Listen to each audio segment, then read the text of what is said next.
నిజంగా ఫ్యాన్స్ అందరూ చాలా అంటే చాలా ప్రశాంతంగా ఉంటారండి. ప్రతి డైరెక్టర్ ఇలా చేస్తే. ఈ మాట నేను ఎందుకు అంటున్నానంటే, ఇందాకే ఎస్ఎస్ఎంబి 29 సినిమా నుండి ప్రియాంక చోప్రా గారి ఫస్ట్ లుక్ అయితే రిలీజ్ అయింది. అలాగే మొన్న రాత్రి ఒక సాంగ్ అయితే రిలీజ్ అయింది. అంతకుముందు ఒక అనౌన్స్మెంట్ వీడియో అయితే రిలీజ్ అయింది. మీరు గనక సరిగ్గా గమనిస్తే ఈ అప్డేట్స్ అన్నీ వచ్చినాయి కదా, వీటికి ఏటికి కూడా అంతకుముందు అప్డేట్ ఈ టైంకి వస్తుంది అని అప్డేట్ అయితే వాళ్ళైతే ఇవ్వలేదు.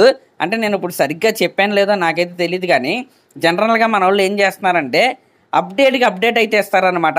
ఫర్ ఎగ్జాంపుల్ ఒక సినిమా నుండి సాంగ్ రిలీజ్ అవుతుంది అనుకోండి, ఈరోజు సాయంత్రం ఒక అప్డేట్ అయితే ఇస్తారు. ఆ అప్డేట్ ఏంటంటే రేపు సాయంత్రం సాంగ్ రిలీజ్ అయిద్దని. రేపు సాయంత్రం సాంగ్ వచ్చేంత వరకు కూడా ఫ్యాన్స్ అయితే అలా వెయిట్ చేస్తూనే ఉంటారు. తీరా కొన్నిసార్లు అయితే అప్డేట్ అయితే రాదు, ఫ్యాన్స్ అయితే డిసప్పాయింట్ అయితే అవుతారు. కానీ ఎస్ఎస్ఎంబి 29 సినిమాకి ఇప్పటి వరకు కూడా ఫ్యాన్స్ని అయితే మన రాజమౌళి గారు అయితే వెయిట్ చేపించలేదండి.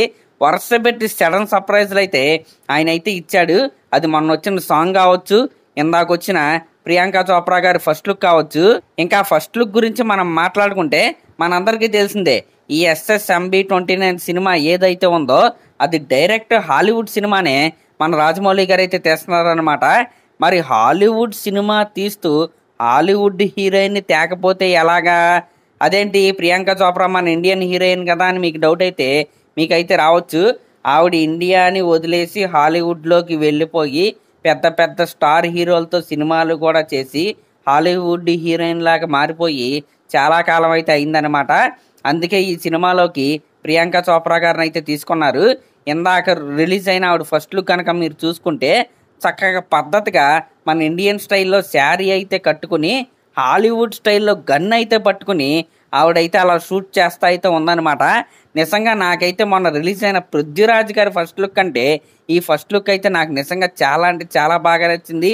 ఇంకా ఆ పోస్టర్ క్వాలిటీ కూడా నిజంగా చాలా అంటే చాలా బాగుంది. అంటే ఒక హాలీవుడ్ సినిమా పోస్టర్ చూస్తున్న ఫీలింగ్ అయితే నాకైతే వచ్చింది. లిటరలీ చెప్పాలంటే ఫస్ట్ లుక్ అయితే అదిరిపోయిందండి. ఇంకా ఈ సినిమాలో ప్రియాంక చోప్రా గారి క్యారెక్టర్ పేరు మందాకిని అంట. మందాకిని అనేది ఒక ఫేమస్ రివర్ అనమాట.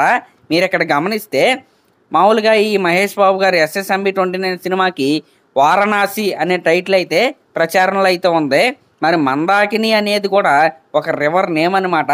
మరి వీళ్ళు ఏం ప్లాన్ చేశారో నవంబర్ 15వ తారీఖున మనకైతే ఒక క్లారిటీ అయితే వస్తే మరి అదనమాట మ్యాటర్. పృథ్వీరాజ్ గారి ఫస్ట్ లుక్ వచ్చేసింది, ఒక ప్రమోషనల్ సాంగ్ వచ్చేసింది, ప్రియాంక చోప్రా గారి ఫస్ట్ లుక్ వచ్చేసింది. ఇంకా రావాల్సిందల్లా మనం ఎప్పుడెప్పుడా అని ఎదురు చూస్తున్న ఆ సింహం యొక్క ఫస్ట్ లుక్ అనమాట. అది ఇలా క్యాజువల్గా వచ్చేది. కొన్ని వేల మంది అభిమానుల యొక్క కరతాళ ధ్వనుల మధ్య 100 అడుగుల ఎల్ఈడి స్క్రీను అందించే కాంతుల మధ్య ఆ సింహం యొక్క ఫస్ట్ లుక్ అయితే మనమైతే చూస్తామన్నమాట.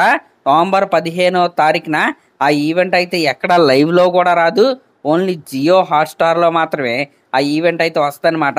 ఎందుకంటే కొన్ని కోట్లు అయితే పెట్టుకుని ఆ రైట్స్ అయితే వాళ్ళైతే కొన్నారు. కాబట్టి ఫ్యాన్స్ అందరూ కూడా జియో హాట్స్టార్లో అయితే ఆ ఈవెంట్ అయితే వస్తే ఎక్కడ వెతకండి. మరి అదనమాట మ్యాటర్. మరి దీనిపై మీరేమనుకుంటున్నారో కామెంట్ చేయండి. అలాగే మన ఛానల్ కనుక ఫస్ట్ టైం చూస్తున్నట్టయితే ఖచ్చితంగా సబ్స్క్రైబ్ చేసుకోండి. Thank you.